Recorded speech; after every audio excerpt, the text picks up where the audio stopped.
Hello, this is Steve, your YouTube English teacher. Let's talk about writing a report or a proposal in the B2 or really in C1. This is going to be much more common in C1 now. And we're going to go through typical questions that you'll face and think about how to plan them, and then look at some useful phrases and throw in a bit of use of English and speaking to make it a complete class. So your first common question is, you are writing a report about a course that you did. Obviously, you have to imagine what the course was. You can make that up. And then we need to think about what goes into a report.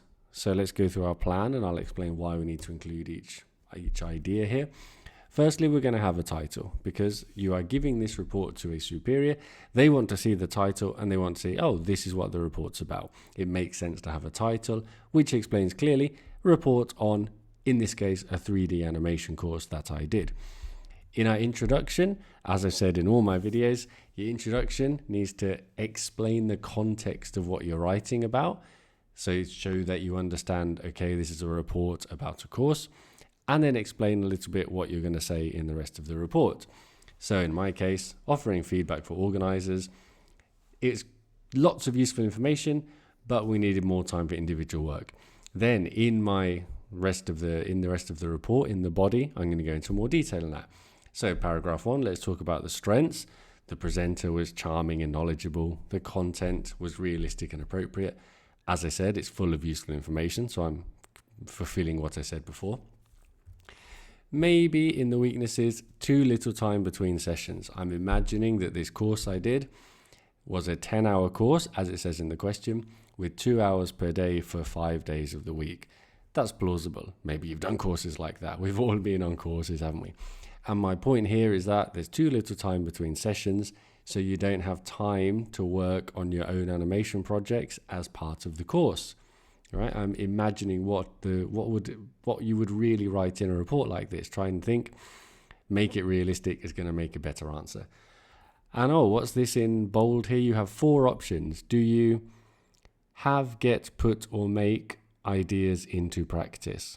Of course, use of English part 1, you put things into practice. That's the best collocation there, so well done if you got that. And then I would finish with a conclusion, which is the suggestions for possible changes. The sessions could be further spaced out, for example, 2 per week, to allow more time to fix the problem that I mentioned before. And you can include other little closing phrases like, if these changes were implemented, the course would be and so on, using your conditionals. So that's a nice outline for our plan for how we write a report. To summarize, keep it real. Think about a report that actually makes sense for the context of what you're writing about, and then answer the question with some detail, something that makes sense. What would you choose for the course? I'm doing a 3D animation course. Isn't that interesting? But you have to think, if you're answering this question, what would you choose for the course? And you can make it up. Choose something that you're interested and passionate about, because that will come across in your writing. So that's writing a report. Now we're going on to write a proposal, which is very similar in many aspects, apart from, as you can see, this is a report about something that happened in the past. A proposal is going to be about something that you think should happen in the future. You're going to write about it in the same fairly impersonal, objective, factual way, with everything clearly structured, but it's something that you think should happen in the future, how the money should be spent to improve your library. You're not reporting about what happened in the library last year. You're saying what should happen in the library in the future. You can see how they could be similar, because it's quite understandable that part of your proposal could be, currently the library, so we should improve it by doing this. But the point is, in a proposal, a bit more focus on how the money should be spent and less focus on what the problem is at the moment. And for a report, vice versa. So let's plan this. How are we going to spend the money in our library? Well, proposal on spending the grant, a reading lounge. Right in my title, you can see what my proposal is going to be. I want a reading lounge in our library. And then we'll explain that in more detail in the introduction. Again, show that you understand the topic. The library is important, but it's got some problems. Here's how we're going to solve it. We're going to create a comfortable reading lounge to encourage more people to spend time at the library, showing that I understand the situation of making a library better. To go into more detail, Currently, the library space is very academic. There's just hard chairs and desks. Converting the basement into a cozy reading lounge, the library could attract a more general user. So I'm improving the library because I'm making it accessible to more people. How am I doing that? Use of English part 2. What word goes in that little blank there? Of course, you figured it out. The word is by.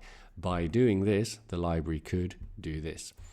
And then in my second paragraph, let's have a bit more detail about my proposal, about how I imagine it, with armchairs and sofas and lighting, maybe a cafe, maybe thinking about, is this really possible? Yes, because you will have staff to patrol it to make sure that everyone's using the library correctly. So I'm really imagining how this could work. And then in conclusion, like I said, a little closing phrase. If this suggestion were to be implemented, I'm sure there would be a large increase in library subscriptions, an improvement in literacy among the local community, and maybe even a chance to make a step towards world peace. Keep it reasonable, but you know what I mean. What's your relationship with libraries? Tell me, do you go to the library often? Do you have a favourite library? Do you have any funny stories about the library?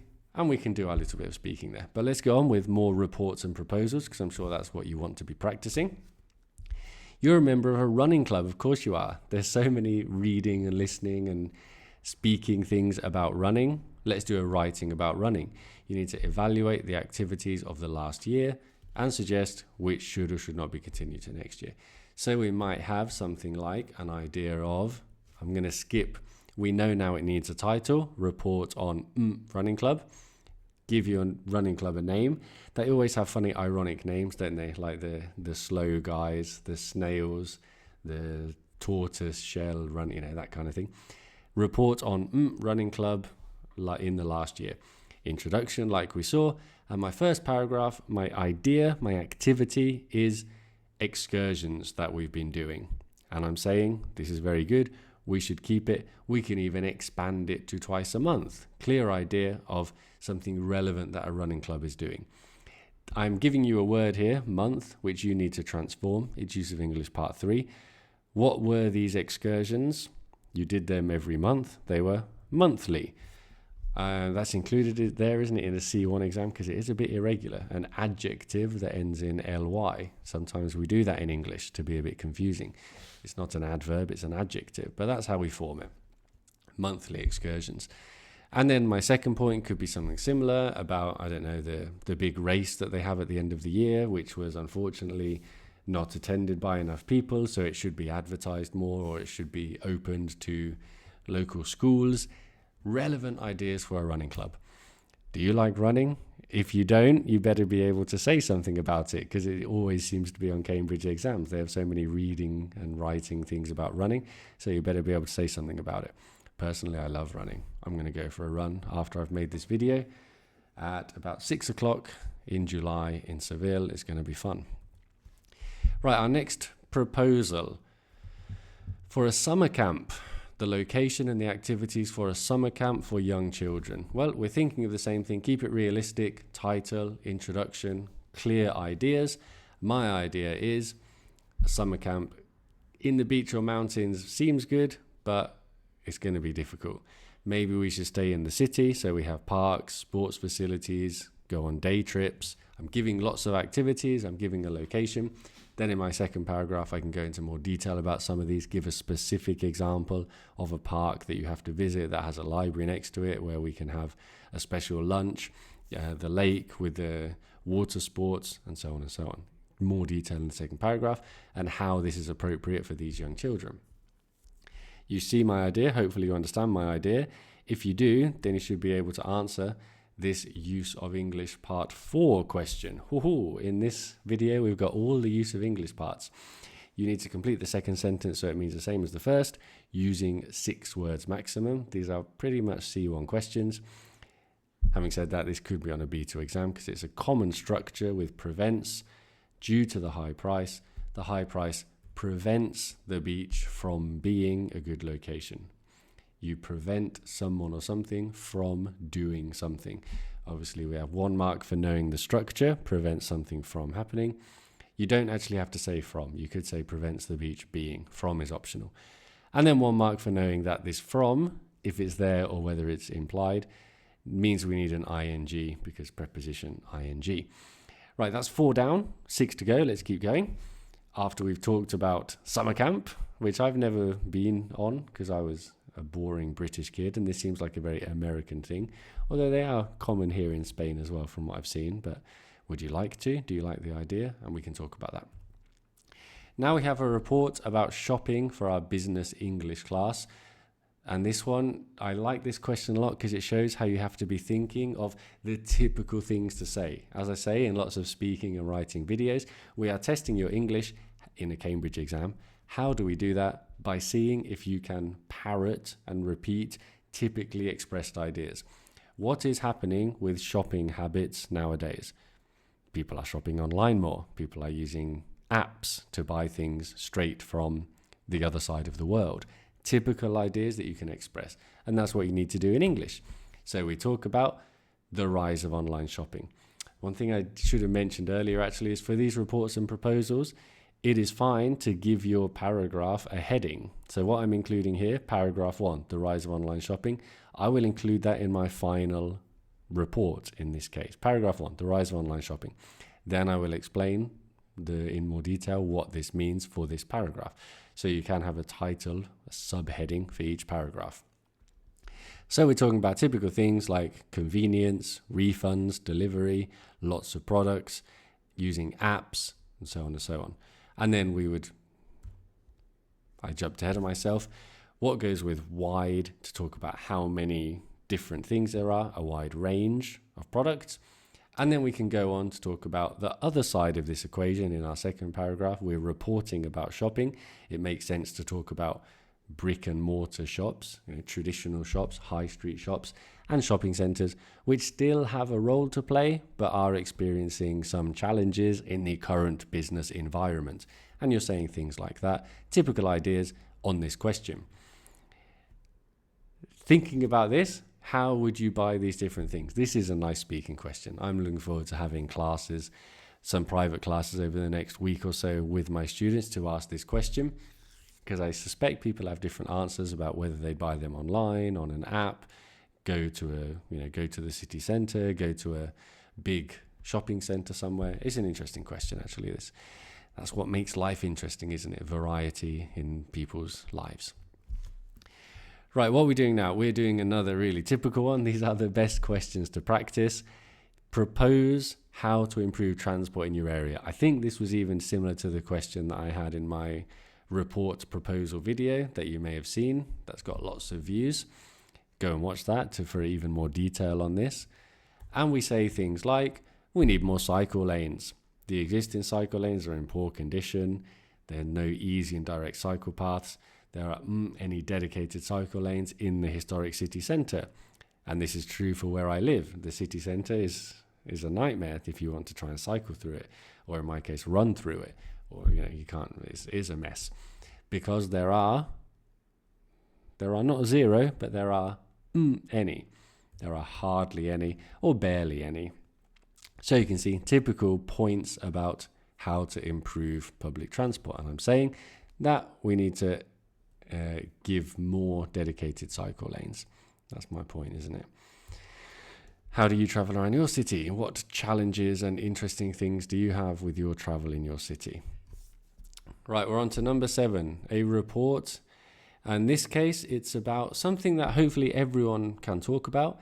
It's a report about the careers advice that you get at school, because hopefully everyone got this, or if they didn't, then write a report about how it wasn't very good. So when you're 16 to 18, you maybe have someone who tells you, depending on what you're interested in, what you should study, what job opportunities there are for these kind of people, to give you ideas, to inspire you, and you're writing about that. And you might be writing things like, in the first paragraph, there's a lack of guidance for students wishing to study outside of Spain. This is true for my school. Not much I can do about it. I'm just the English teacher. But it's, what do you tell a kid who wants to go to university in America? Well, good luck. Go and get on Google, and ideally we'd be able to help them more. Ideally, we would hire staff who are, use of English part 3, from know. What's an adjective? That means you know a lot of things. You are knowledgeable. That's a tough one. But you see how I'm expressing typical ideas about, in this case, career service. What did you receive when you were at school? What kind of careers advice have you received? Or is it useful? Is it not? Give me examples, and so on. As we move on to number 8, which is a proposal for a local festival. This is a nice question. You could be a bit creative here. Well, you have to be a bit creative because you have to come up with the ideas for the festival. So you can then propose them and explain why it would make a successful festival.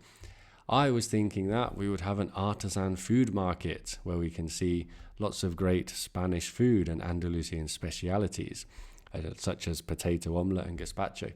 Notice one thing I do that is very important. If I say mantecados, which obviously you know what they are, and I know what they are, because we are very cultured people, but maybe some random English person correcting the exam who's never been to Spain, maybe they don't know what they are. So I explain, they are soft, crumbly biscuits. So don't put lots of your native language into a piece of writing without explaining it. Sometimes it's impossible not to use a word like gazpacho, but then you have to use your judgment to think, okay, everyone knows what gazpacho is. That is an international word. Or here, I'm not going to translate mantecados to literally mean like lard cakes because that's disgusting. I'm just going to explain that they are soft, crumbly biscuits. It is literally made of the fat of a pig, although it can also be made with olive oil nowadays, can't it? But the point is, to help communication, say what it is. So I've got a bit of detail about my festival, my first day. Have we understood the detail? Well, here's the kind of thing that we might add. If nobody objects, the festival will have a small entrance fee. The festival will have a small entrance fee with unless. Use of English part 4. Can we complete that so it means the same thing? Pause the video, try and do it yourself. 2 marks. Of course, we need to say unless there are any objections. 1 point for any there because we definitely need any in the meaning of the possibility of there being any objections. Because some or a or something like that doesn't really work. So tell me about your interesting local festivals as well. Share your ideas with me because this could inspire you for the writing. Right, our penultimate report is about your local swimming pool. I'm just trying to think of interesting topics that everyone can write about, and everyone's been to their local swimming pool. And in this case, what's happening with the swimming pool, what's wrong with it, what's good with it, you're writing a report about it, which might include ideas such as the opening times are not very good. If gyms are 24 hours, then the swimming pool is too busy early in the morning and late at night. We want to allow early birds and to enjoy the pool when it suits them. People who stay up late at night are called, of course, they're called night owls. That's a nice question, isn't it? Early birds and night owls. Nice bit of vocab. And again, a clear idea for how to improve the local swimming pool. I could develop this idea by saying, I understand the extra staffing costs, but it is worth it given the improved experience for users. Something like that. You know, they want to upgrade the local swimming pool. An upgrade would be being open more. How's your local pool? Good experiences, bad experiences? Do you go there often? And so on. We can talk about that. Before our final question, which is you are proposing an end of year trip for the end of school, for your final year of school. And you can choose the cheap, easy trip or the exotic, expensive trip. And you have to say which, and then explain with the activities why it's a good idea. And my idea is we're going to Scotland. The destination is Scotland. The flights and accommodation are easy to find and affordable. So you can see I'm answering the question. I'm going for the more accessible, cheaper one because I'm in Europe. I'm in whatever country I'm in Europe. Scotland's not going to be so crazy to get to. We're not talking like going to Mexico or Japan or somewhere. And we have lots of interesting things to do with music and comedy and museums and parks. And why is this appropriate? Well, the high level of English, it makes sense to go to Scotland for our school. And I'm making up the name of our school. What word goes there? I think there's one best answer, which means because of the high level of English, but obviously you're only allowed one word. That word would be given. Given the high level of English, it makes sense to do it. Do you have stories of the best and worst school trips you've been on? Please tell me and express these ideas in the English that you are learning. Okay, there we go. There's our 10 reports and proposals. Hope that was useful. Obviously, your homework is the same as the last 4 weeks. It is to generate a random number on a website like Google and then write that report or proposal, and that's how you practice. That's going to be it for me for summer. I'm going to have a break in August because I'm a teacher and teachers don't work in August. We need to recharge and so on. Hopefully I'll be back in September, but we'll see what's happening. Goodbye. Thank you.